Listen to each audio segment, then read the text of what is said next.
Bueno, pues muy buenas a todos, bienvenidos al canal de Mr. Mixi. Bueno, estamos en un videoblog, no sale mi cara, por supuesto, en la playa del destino que he elegido para mis vacaciones, donde vengo casi todos los veranos.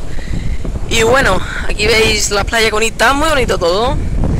Se estará oyendo con mucho aire, pero eso no tampoco puedo hacer nada, porque es una zona de playa y ahí suele haber mucho aire.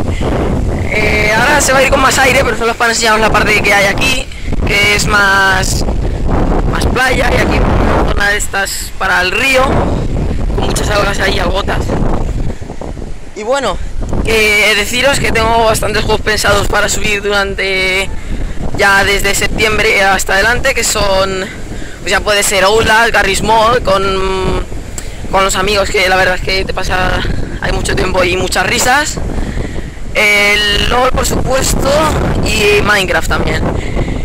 Y bueno, ahora que ya estoy más, o sea, sé utilizar Steam y ya estoy bastante involucrado en Steam, pues cuando salgan las rebajas de Halloween o de Navidad, pues habrá algún juego también nuevo.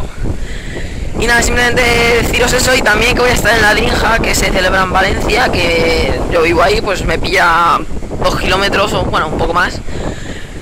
Y nada, iré un día y os grabaré algo, y quien lo quiera ver, pues bien.